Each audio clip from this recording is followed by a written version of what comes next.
Praise the Lord. தேவனுடைய பரிசுத்த நாமத்திற்கு ஸ்தோத்திரம் உண்டாவதாக. தேவன் நம்மை ஆசீர்வதிக்கிறார். கண்மணி போல நம்மை பாதுகாத்து எல்லா தீமைகளிலிருந்தும் நம்மை விடுவித்து நடத்துகிறார். கர்த்தர் நம்மை ஆசீர்வதிப்பாராக. இன்றைய நாளிலும் அவர் செட்டைகளின் கீழ் என்ற தலைப்பில் சங்கீத புஸ்தகம் 17ஆம் அதிகாரத்திலே 9வது வசனத்தை நான் வாசிக்கிறேன். என்னை ஒடுக்குகிற துன்மார்க்கருக்கும் என்னை சூழ்ந்து கொள்ளுகிற என் பிராண பகைஞருக்கும் மறைவாக உம்முடைய செட்டைகளின் நிழலிலே என்னை காப்பாற்றும். பிரியமானவர்களே, தேவனுடைய கரத்திலே அடங்கியிருக்கிற யாவருக்கும் பாதுகாப்பு உண்டு. அவரை நம்பியிருக்கிற அனைவருக்கும் தேவனே பாதுகாப்பாய் இருக்கிறார்.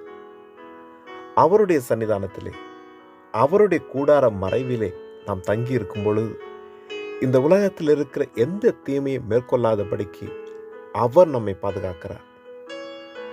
எத்தனை தீமை வந்தாலும், பலவீனங்கள், நோய்கள், நெருக்கங்கள், நிந்தைகள், போராட்டங்கள், எப்படியான காரியங்களாக இருந்தாலும் கர்த்தர் தம்முடைய கரத்திலே அடங்கியிருக்கிற ஒருவரையும் அந்த தீமைகள் மேற்கொள்ளாதபடிக்கு அவர் பாதுகாக்கிறார்.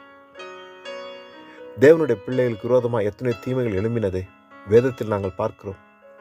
அங்கு தானியேலுடைய நண்பர்கள் அக்னியிலே போடப்பட்டார்கள். ஆனாலும் கர்த்தர் அவர்களோட கூட இருந்து அந்த அக்னியின் அந்த சுவாசம் கூட அவர்கள் வஸ்திரத்தில் இல்லாதபடிக்கு பாதுகாத்தாரே.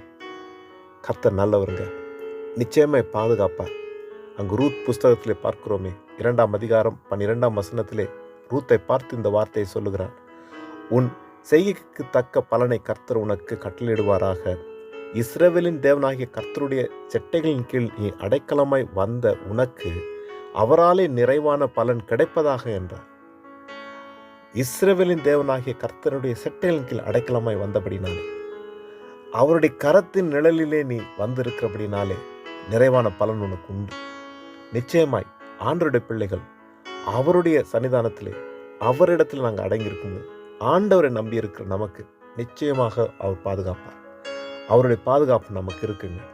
எந்த தீமையும் நம்மை மேற்கொள்ளாது. அவரே நம்மை நடத்துவார். அவர் இந்த உலகத்திலே தம் பிள்ளைகள் இங்கு ஜெயமாய் வாழும்படிக்கு அவர் ஆசீர்வதிப்பார், உயர்த்துவார். ஜெபம் செய்வோம். தேவ சன்னிதானத்திலே காத்திருப்போம்.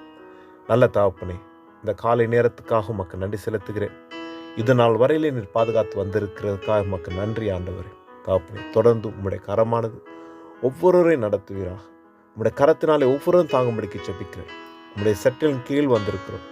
தேவரீர், நீர் எங்களை பாதுகாத்து இந்த உலகத்திலே ஜெயம் எடுத்து வாழ, எல்லா தீமைகளுக்கு மேலான ஒரு ஜெயம் பெற்று வாழ நீர் உதவி செய்வீராக, ஆசீர்வதிப்பீராக.